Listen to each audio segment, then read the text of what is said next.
The Mannin Line with Andy Wint.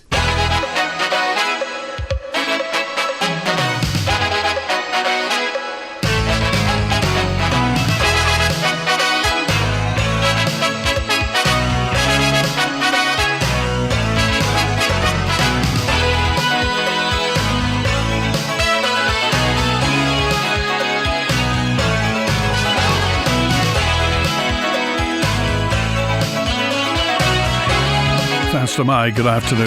This is Mannin Line on Manx Radio, your chance to have your say about, well, anything really today, because we're open line till 1 o'clock. Treasury's extended a consultation looking at changes to the Alamance Rating and Valuation Act 1953. It's on for another month.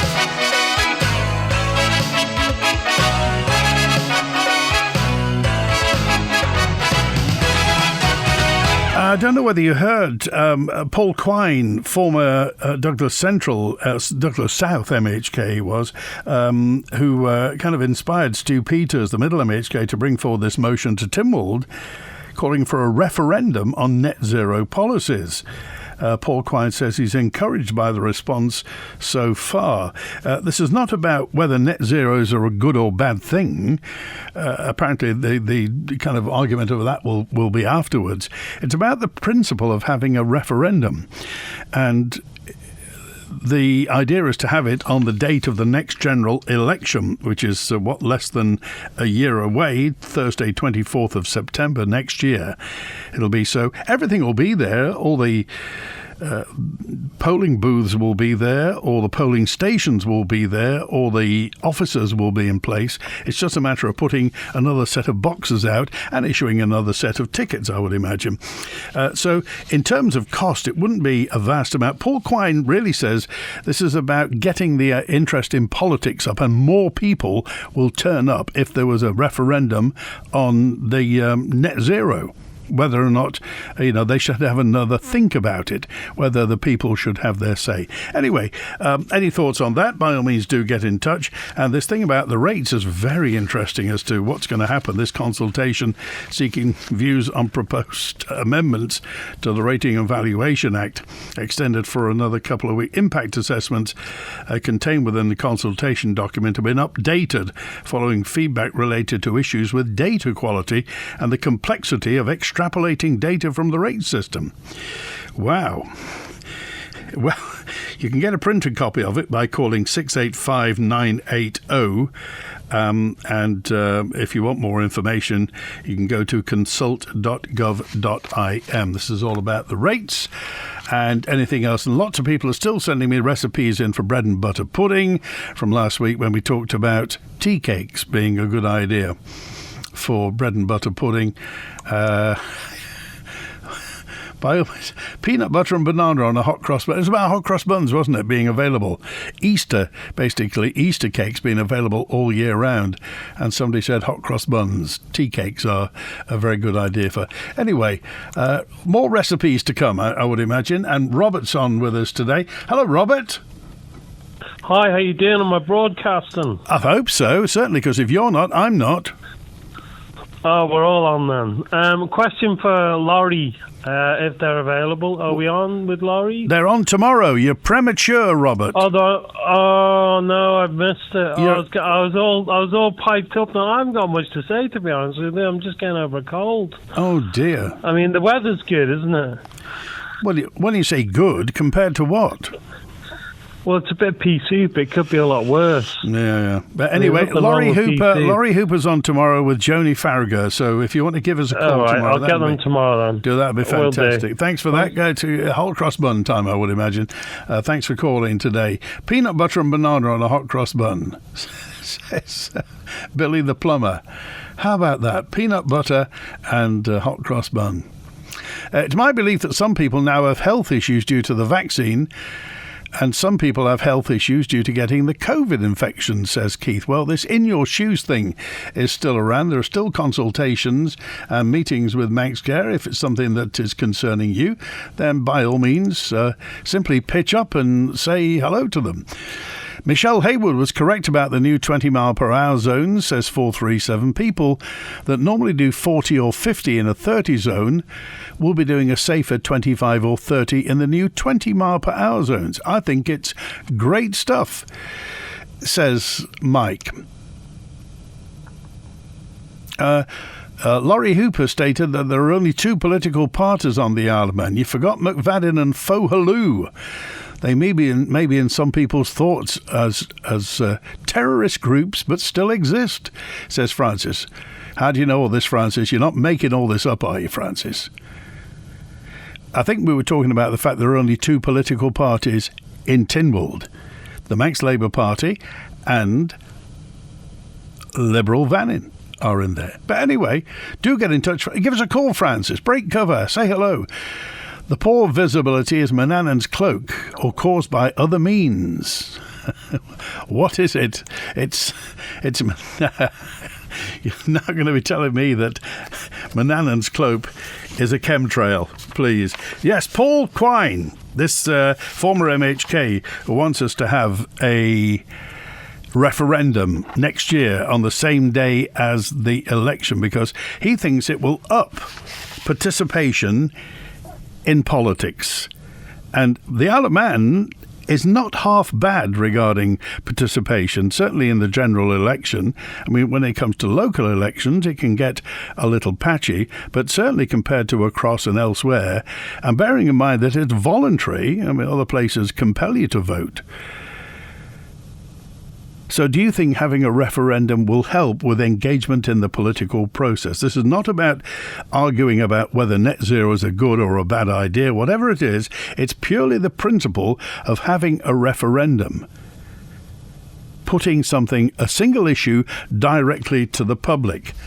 So, have you got any thoughts on this? This is Paul Quine, former MHK. I've had a lot of people contacting me personally. Stu Peters going with the idea and seeking to bring a motion to December Tynwald is very encouraging, Beth. And also the fact that a couple of MHKs have also spoken to me off the record to say that they also welcome it. So there's quite a broad response and a very positive response, I think. I'm just going to put to you, though, that Stu Peters, during his interview, said that he was the only candidate who really had this as part of his manifesto in 2021. We know obviously you were unsuccessful in that election, but if it was so important to you, why didn't you mention it then? Yeah, I mean, it's the old saying, isn't it? When the facts change, your opinion changes. I think back in 2021 there was a very strong sort of impetus for the island to follow down the net zero path. We've seen it across the globe, really. A lot of jurisdictions now rowing back.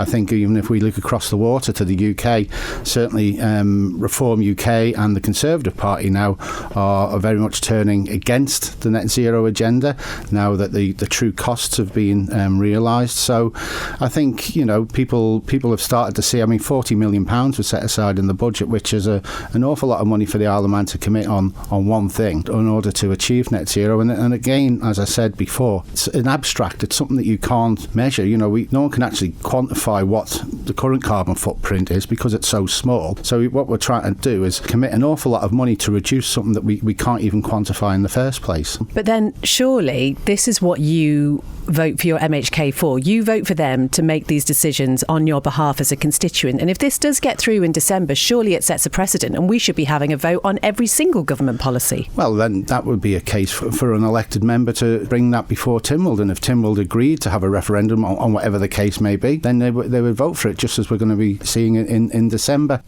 Any thoughts on this? Is what Mr. Quine's talking about relevant, perhaps necessary, or not? Or do you think it's just a fuss about nothing that we pay politicians handsomely to make decisions on our behalf? Any thoughts on this?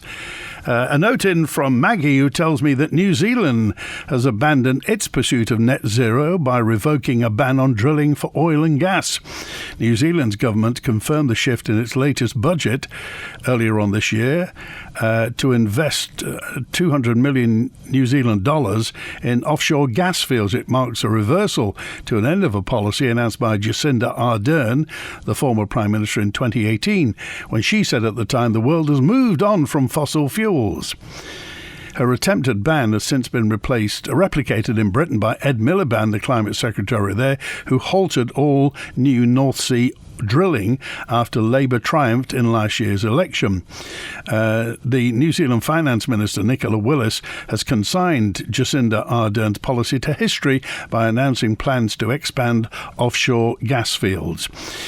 Well, that's what's happening in New Zealand, but what about the Isle of Man? We are, at the moment, nowhere near doing anything with the national gas field that we have. That's our gas field. We own that.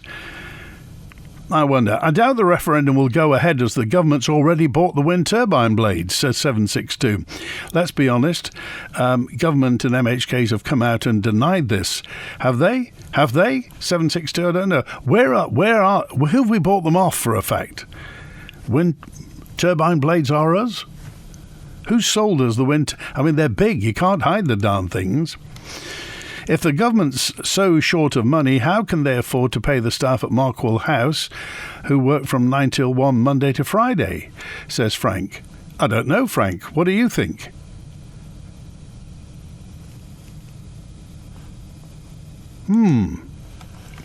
What do you think about that? And what do you think about the idea of a referendum? Do you think it's taking decisions away from politicians? Is it giving more back to the voter to say? But the fact is, confidence in politicians worldwide, certainly in the Western world, has decreased. The esteem in which politicians used to be held is, bluntly, not what it was. So would this be a way of action? We could be one of the first people to do this. They've had referenda in Britain, haven't they? There was the one on Brexit. Scotland's had them on independence. What about the Isle of Man? Do you think this would show us to be forward-thinking or just a bit indecisive? What do you think? This referendum idea from the former MHK, Paul Quine. And any thoughts on the rates thing as well? I'd be interested to hear what your thoughts are regarding that. Oh, Julian's with us today. Hello, Julian. Hi, Andy. How's it going? Well, it's very nice, thanks. Yes, apparently it's really nice in Ramsey, everybody tells me, but it's just a little gloomy in Douglas. Yeah. Just looking at all this thing with net zero, I've noticed, interestingly, that one of the top 5 wind farm operators outside of Ørsted is a Swedish company called Vattenfall, and they're now reporting that their operating profits are down 54% a quarter at the moment, which is interesting because that's a localized to Europe company, so I'm not quite sure why that they're operating, but it doesn't give much of a good complexion on that. And also they've pulled out that they're more to do with onshore wind, and they've just pulled out of some wind farms that have incurred a 60 million in penalty fees for pulling out of the wind farms. Equinor, who do some on wind farms, but they're primarily 70% of all the oil and gas of Norway. They used to be called Statoil. They bought up a bunch of shares of Ørsted, and it's pulled down their value by 400 million since they've done that, which is quite an extreme drop. So I'm not sure. Maybe they have a method in their madness, but anyway, it's anchored them down under the water by 400 million. And I also noticed that I mentioned the other day that Ørsted are going to shed 25% of their worldwide staff, which is 2,000. And there was an interview with the metal union guy in Denmark. And he's saying that there are plenty of the employees that could be reallocated into the metalworking type of thing. So even though 2,000 are going to be shed, a lot of them are into making all these turbines and the metal frames and the cranes and all sorts of things that do that. But he's saying he's more worried about Ørsted than he is about losing union members or this type of thing. So the whole complexion of the wind industry at the moment seems to be in complete disarray, doesn't it? I would say. Well, looking at the numbers, it is an industrial revolution, isn't it? I mean, this is some, if you'd looked at this, 50 odd years ago, you would have thought it was fanciful. But we are in the middle of an industrial revolution, and kind of sustainable energy and what have you is obviously the trajectory. And in previous industrial revolutions, companies have gone bust. They've been the first people into the industry went bust, and then the second people came in and took over. So and the other thing is that £400 million sounds a lot to you and me, but to them, this is a drop in the ocean. These people deal in billions, Julian. Yeah, but it's very soon after the acquisition, so it just makes you wonder. I mean, maybe it'll change. I don't know, but yeah. The fact is, we don't know, do we? We don't quite know, and this is the thing, that something is definitely happening in renewable energy, but nobody quite knows what it is or which technology in the end will be dominant. Somebody sent me lots of information over the weekend about thorium salt, which I understand there's a Danish company that deals in thorium reactors that are the size of a shipping container, and something the size of a shipping container could power the Isle of Man, and this is thorium. That's something we've not even looked at. No, I mean, I think it's a fair old way from... I mean, the good thing about thorium is you don't have the waste problems, but the problem is they're not getting the energy yields yet, to get it into any kind of a scale thing, which applies to a lot of these other things that are touted, like heavy weights on cables being thrown down mines and things, and these solar towers with salt in them that, unfortunately only works at certain latitudes. You can't get the heat to run through a complete 24-hour cycle.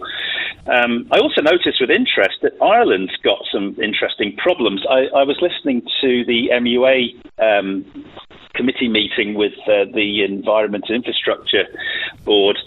There was mentioned curtailment, and unfortunately they've got that completely wrong, because when you shut off turbines because of demand, that is nothing to do with the load factor. So I think they've got their figures the wrong way round. They're adding on impossible amounts onto how much the turbine will run without realising that they've got the formula completely wrong. But what I did notice, interestingly, was in Ireland, they don't really have switch-off curtailment problems as such, but they do have a curtailment issue. And it turns out that it's to do with the fact that, you remember we talked about inertia and the frequency matching between the demand and the supply. Yeah. It's almost like you've got to keep that tightrope, but you've got to get the frequency nice and even. And Ireland has got one of the highest commitments to getting renewables in of 75%. And they're having to shut off the turbines because the demand to the intermittency of the wind turbines and the solar are so much that they're having to ramp up the power stations to get the frequency up. So it's not even really about... It's the fact that you've got DC going into AC, but the DC is up and down all the time, dependent on when the wind's blowing and when the sun's out or if a cloud goes past. So they're in an impossible situation where they're forever, as they're increasing the amount of renewables, the frequencies are going all over the place. And what happens is all your electrical bits, like your fridge and your microwave and everything, they're very sensitive to... They're built to have a very, very stringent frequency. And when that starts moving around, you end up, in the old days, you'll remember that the lights used to sort of dim and then go up. Or if you're in a storm sometimes, that will affect the frequency with the wires not connecting properly when they're flapping about. So that is getting worse and worse in Ireland, and that is actually a factor in their curtailment, but it's nothing to do with shutting it down because they're making too much. It's because the frequencies are all over the place. Well, and of course, Ireland's problem is they've never really had any natural resources apart from peat, so they have no coal. They've got, I think, the Corrib gas field off the northwest coast, which is Canadian owned. That's their gas. But other than that, it's what comes down the pipe from Scotland. So Ireland has to get it right. As a country, they can't afford things like that to go wrong, Julian. Well, that's right. Interestingly, by the way, I was looking at a wind farm on the southwest of Ireland. So it's literally pointing straight out to sea, straight towards America. It's called, I think, I'll probably get the pronunciation wrong. I think it's Lenamore, Leanamore. So they've got unrestricted access to the wind, unlike us, because we've got Ireland in the way. Yeah. And unlike the proposed 65% for Erie Stane, they're getting 40%. And they're not that old. So it's interesting to note that these impossible load factors for the island, if you take one that's actually up on the complete southwestern, it's just north of the Dingle Peninsula. So if they're getting 40%, how on earth are we going to get 65? I just find this impossible. Well, they've said our wind is world-class wind, Julian. Yes, but I think they're also missing a trick because to get those sorts of load factors, it has to be always in the perfect direction. The turbine has to be pointing at the right time. I mean, I think they're assuming that the wind is never going to change and it's always going to be in the perfect direction. You've got Cronkneary Lay, which will block winds from the north when we get north and northwesterly winds. I don't know. I think it would be quite interesting to see their calculations because there's nowhere near that on the southwest of Ireland, completely exposed to the Atlantic. So in conclusion, where does this leave us? I think we need to have an honest, proper look at how they're coming up with their figures for this wind farm, because it seems to be a major part of the development of the island's energy strategy if we're going to go into this decarbonised thing. So is this Erie, this is Erie Stane you're talking about? Otherwise known as Caervie Wind Farm. Yeah. I also noticed, if you remember a while ago, I did question how that £100 million estimate for the interconnector on the front page of the Courier, yet inside it was saying it was £2 to £2.5 million a kilometre, and then we were multiplying that up to the 100-odd kilometres to the UK from the island. So how at 2 million a kilometre at 100 kilometres you get 100 million, but sure enough, in that meeting the other day on the 10th, with the MUA, they did actually say it will be at least £200 million for that the new interconnector at 100 million. So and who's going to pay be at for least that? And who's going to pay for that? I think it's going to be exactly, and I think it will be at least 250. And then if it's groundal, as Howard mentioned at the time a few weeks ago, how much is that going to cost? I mean, it costs you $100,000 just to bring the cables to a new house that's been built. So if you've got to run it from Groudle all the way to Pulrose to get into the distribution network, that's going to be a pretty penny as well. OK. All right, Julian, we appreciate it. Thanks, Andy. Cheers. Thank you. 404 says, Andy, if they have a referendum, they should make it for under 40-year-olds only. It's their future, the under 40s. Old people should not have a say, says 404. An age-restricted referendum. Net zero, says Gary, needs to alter the focus more to economic and energy security benefits of renewable energy, as internet campaigners have made the public doubt climate change, says 299. It's now time for a preservation order on the scaffolding on the tram houses on the promenade, or is this government planning to do something within the foreseeable future? They should paint it, shouldn't they? The scaffolding on the tram houses. Paint it. Put stripes on it. Do something. Make it it could be a photographic point for people on the halfway horse tram. Is our Isle of Man being asset stripped by the government? It feels like they have agendas that are not in the interest of the people. We all need to stand up for our common law constitutional rights and make the government act for our people, not sell us out. Says, like the turbine grift and net zero, says Manx Will. Well, thank you, Manx Will. A message in that says, I know first. Robert's with us again. Hello, Robert. I've got my second wind. Oh, good for you. I've got a solution to your renewable solar power energy generation conundrum. Well, this is what we've been waiting for. This is the man who's going to solve everything. What is it, Robert? Well, it's not been invented yet, but there needs to be a conditional grant. So get this, it's grant.solar if someone wants to wrap it up and set this up. And then get out into the houses and have a sales team and have someone you can call, maybe a bit of AI on the switchboard.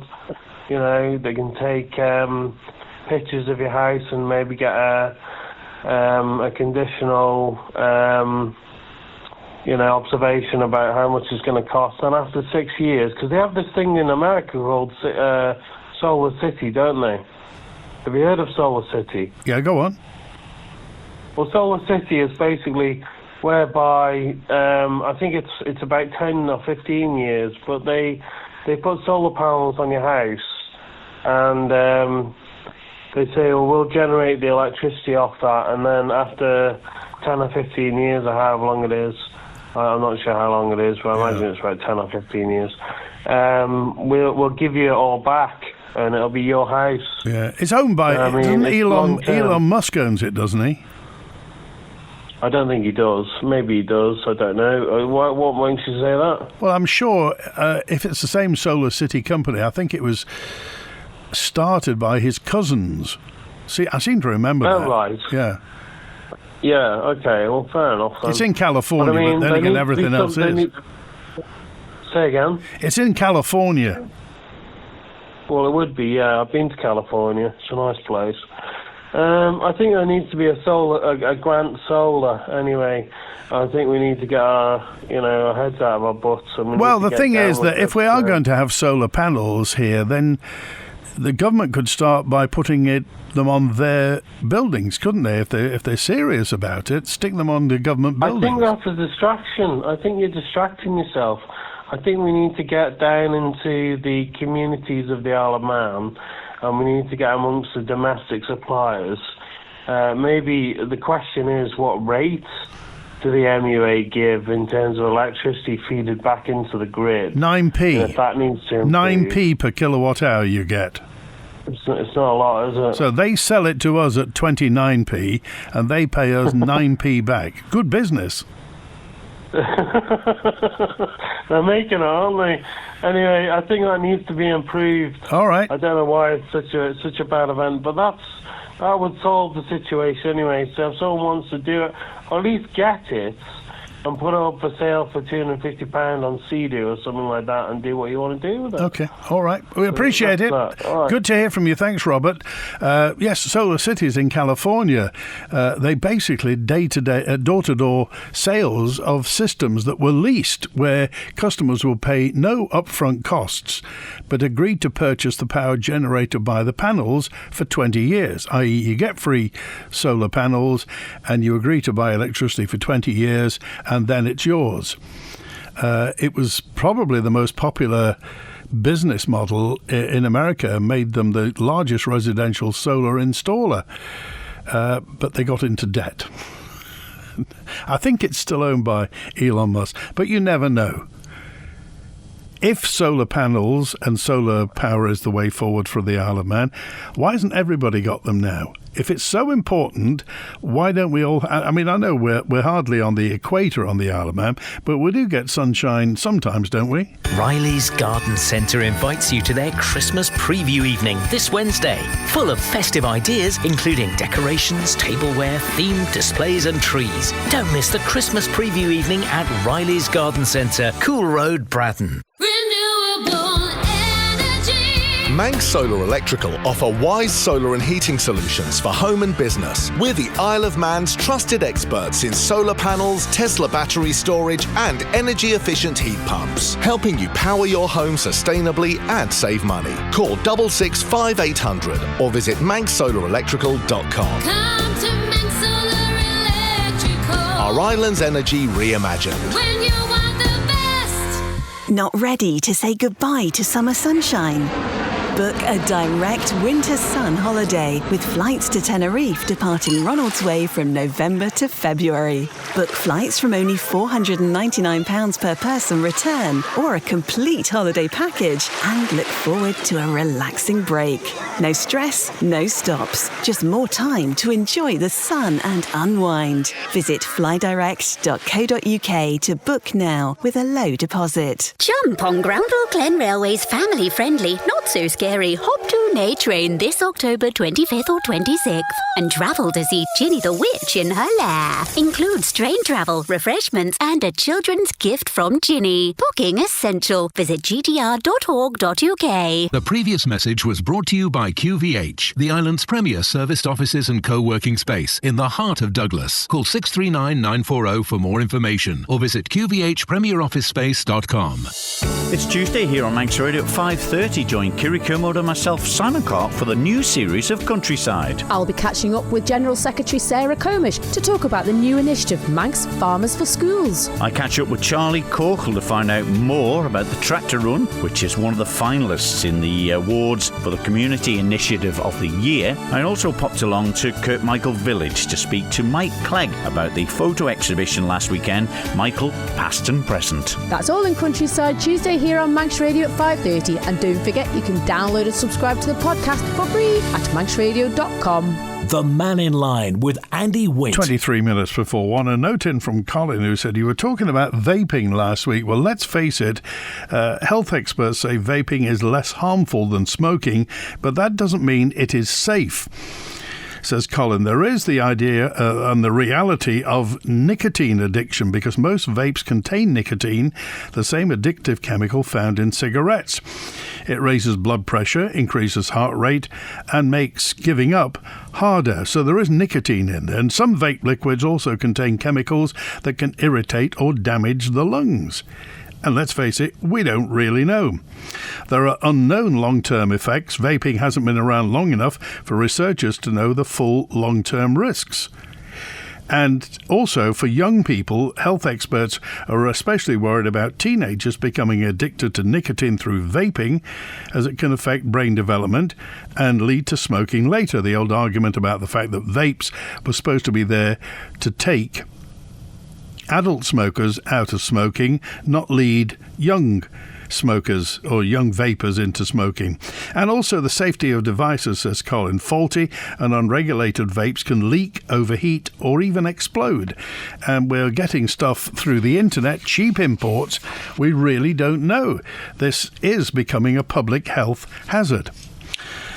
Laurie Hooper and Joni Farragher are on tomorrow. They're the leaders of the two parties, political parties in Tynwald, Liberal Vannin and the Manx Labour Party. Laurie Hooper and Joni Farragher are the leaders. Laurie Hooper is the only member of Lib Van in Tynwald. Joni Farragher is alongside Sarah Maltby for the Manx Labour Party. So we'll be talking to them tomorrow. And if you have any questions, by all means do get in touch and chat to them tomorrow. On Thursday, we're open line on Wednesday. Thursday, we're with the students again. The tour continues at Castle Rushen High School in the ancient capital of Man. They've always got something to say at Castle Rushen. We talked, I think, very candidly about vaping a couple of years ago with them. And Peter's with us now. Hello, Peter. Oh, good afternoon. It's Peter Milcott here. Now then, Andy, I want to take you back further than you can go and I can go to 1760 when King George III came to the throne. Right. Now, he broke convention to some extent because he was trying to, or he sought to restore the power of the crown, but that's a side issue. In his speech to Parliament, the first, the King's speech, he added a sentence, and I remember when I was about, 17 or 18, I remember seeing a facsimile copy of this in his own hand. And this is what he said, to my memory, and I'm going back just a few years now. Born and bred in this country, I glory in the name of Britain. And he went on to say how he was going to have the best interests of the British people at heart. The reason why he said that, actually, was because the first two Georges, well, George I couldn't speak English. He was the Elector of Hanover, and he came over just for constitutional convenience to be king. The second king could speak English, George II, but he used to spend 6 months in Hanover. George III was the first king of the Hanoverians who actually really anchored himself in the United Kingdom. So he said, I repeat, born and bred in this country, I glory in the name of Britain. Now, the question I want to ask you was that a hate crime? Well, they weren't around at the time, but I mean, nowadays I wonder. Well, I saw in the paper, and in the whole list of some of the crazy absurdities that we've got going on in this country, that I saw in the paper a brief article of a Scottish councillor who actually said of the constituency where she came from, she was either councillor or an MSP, whatever. She was speaking about the area that she represented, and she said she had been born and bred in that area. Yeah. And has been reported as potentially as that could be a hate crime. Now, if we've reached that stage, Andy, I mean, there's the very fact that such a thing could be reported, we're in dire straits, aren't we? I just wonder, well, I mean, it depends. I think the police seem now duty-bound. Every time somebody reports something that could be a hate crime, the police are duty-bound to investigate it, aren't they? Well, I would have thought that at the first instance they would, yeah, I mean, people can report things, but at the first instance they'd have a look at it and see, I mean, there'd be a bit of common sense here. I mean, could that conceivably, from case law, could that conceivably be it? And they wouldn't, I would hope, feel obliged to spend valuable time investigating something when there are so many serious crimes on the streets. And you see, when you compare that, and when I talk about case law, in the same paper, there was a case of a person who actually had been convicted of a crime which was certainly potentially or arguably falling within it for what he did, and yet on appeal, the judge has said that free speech is to be protected, and he talked about the fact that you cannot intrude on free speech, against free speech, just because it offends, disturbs, or even shocks people. The boundaries of free speech, therefore, the judiciary have said in case law that the boundaries are not to be drawn extremely narrowly. Now, if offending someone does not break the rules of free speech, or disturbing, or even shocking somebody, then I cannot for the life of me see how, if you say you've been born and bred in a place, you see, the police will be aware of the precedents that are building up. They'll be aware of the way in which crimes have been defined, and they would form a judgment based on that, you see. And I find it astonishing that anyone would feel able even just to report that. I mean, I would be wondering, there is an offence, known to law, or to English law. I don't know whether it's known to Scottish law, and I don't know whether it's known to Manx law, but there is an offence in the Criminal Law Act 1967, I think it's Section 3, of wasting police's time. And if somebody come to me and said, somebody has said that about me, I'd say I'd just be a bit careful, aren't you? Well, to me, aren't you rather wasting police's time even in going into that? Now, to distill all this, what we do need at the next election, amongst many other things, is freedom of expression needs to become an election issue. We need to resist any attempt to introduce this so-called hatred legislation, because it's worded in Britain so badly as to catch almost everything. And we also, and as you know, I've rung in before, and I make no apology for this, we also went in when the Keys resumes, if the safe access zones legislation comes back to them, needs to be thrown out, because that really, in certain circumstances, makes it an offence to advise, which doesn't sound very criminal, does it? To inform or to persuade. Now, all those are everyday words. Now, if those become crimes in areas where as I've pointed out before, the premises they're referring to are anonymised, so you don't know where they are. I mean, you can't have anything more vague than that. And we do need, in the island, there is already legislation on the statute book that I'm not going to identify, but does really need to be taken off it. It was slipped in unnoticed some years ago, and it needs to be taken out.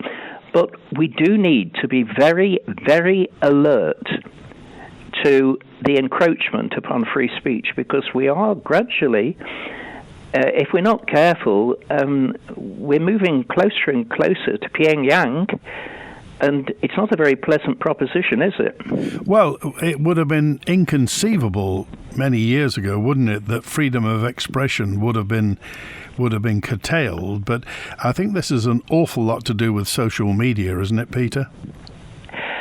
I'm not sure. The only thing that I do know from having studied history as well as law, because the two things coincide, because you need to know history to understand the law.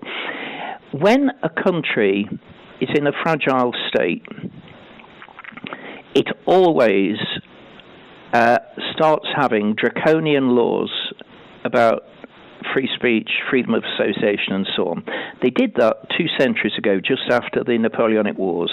There were the most horrendous laws passed after that, especially in 1817, with which I'm familiar.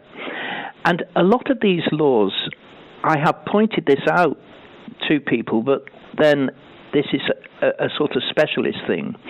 The law that was so troublesome in the 18th century and the early 19th century, which was such an intrusion on free speech, was called the law of sedition. And although that's unknown to most people today, sedition bore a very, very uncomfortable, striking resemblance to your hate crime.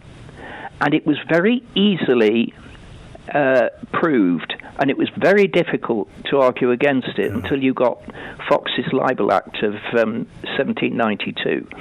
But before that, it was a most troublesome thing. Now, when a country, you can always tell the state of a country by the way in which they govern. And when a country is really very nervous, almost, the first thing they clamp down on is on freedom of expression.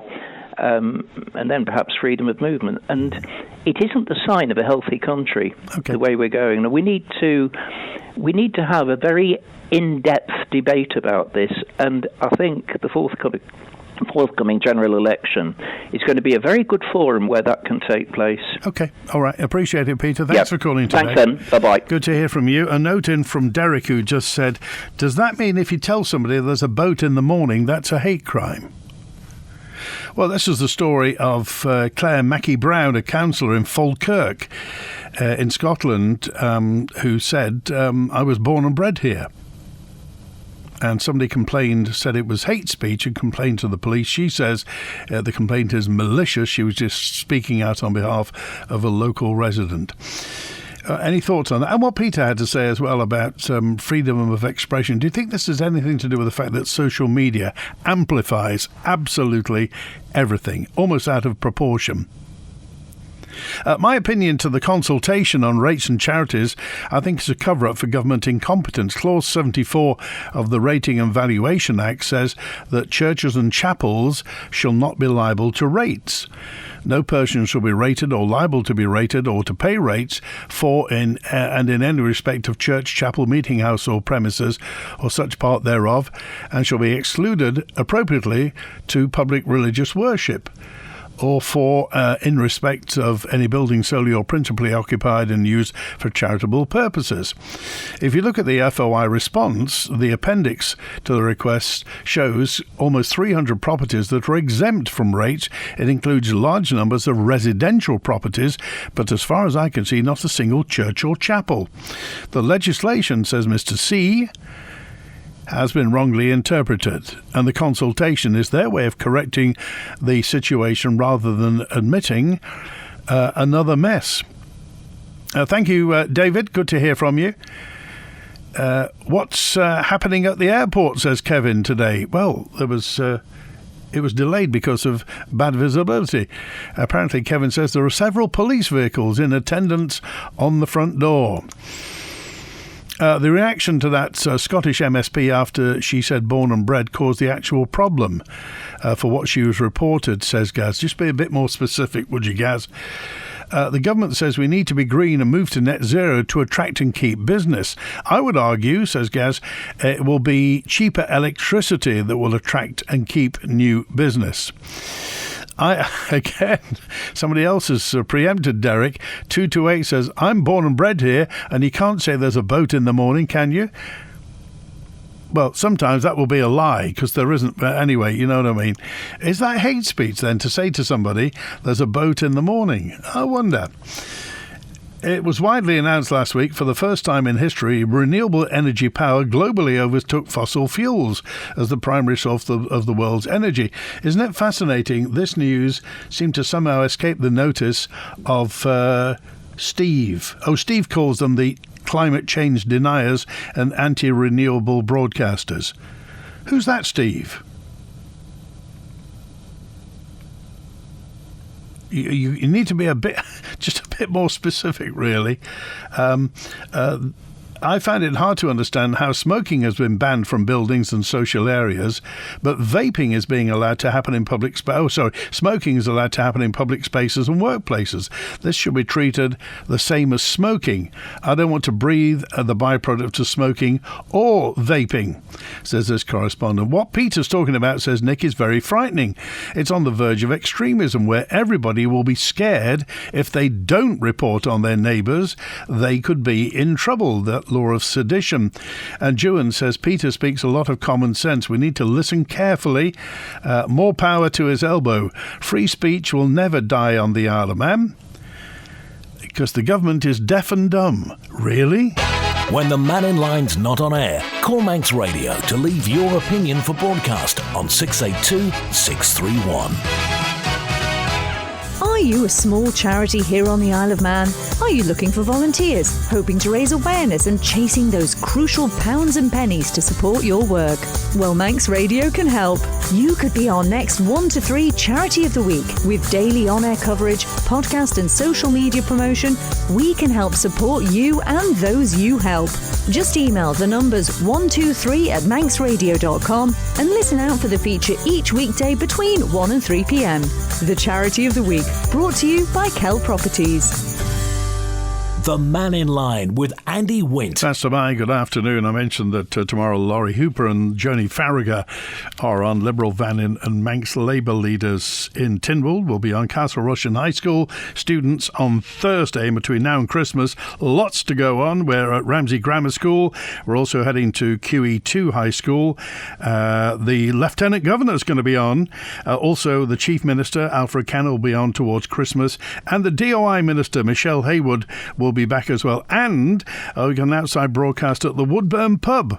Every Thursday they have a thing called the Woody Club, where they get older members of the community in to chat. It's a big social thing. It's inside a pub, but it's not really all about alcohol or anything like that.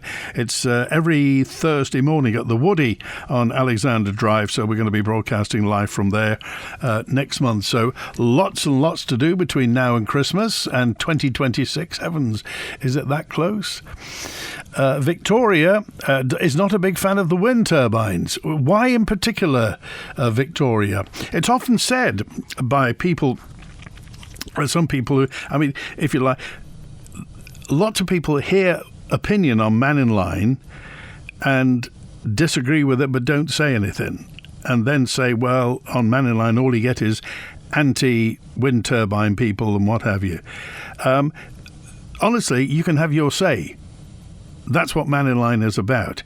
You have the freedom to have your say. You simply have to pick up the phone, call 66 13 68 and have your say. If you think the government is going down the right path regarding net zero, if you think this is the way to go, that we need the onshore wind turbines, the Caervai at Eristane, and also the more Vannin, the big one from Orsted, the 1,000-foot turbines off the east coast of the Isle of Man, by all means just get in touch and say, I agree. I think it's a great idea. And do you trust the government to do this? Do you think it's something that they can do and it'll be no problem?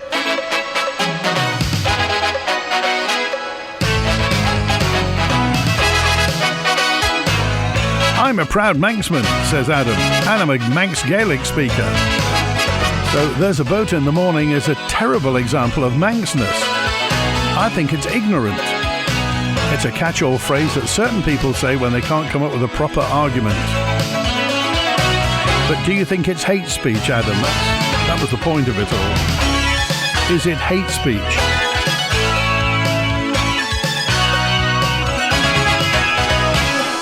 There's a Starlight Walk, a Star Service tonight, 7 o'clock. It is National Baby Loss Awareness Week, and at St Thomas's Church, 7 o'clock tonight, there's a Star Service. Tomorrow, Little Piece of Hope have a candle service on Douglas Prom as well. Have a think about it. Thanks to Chris.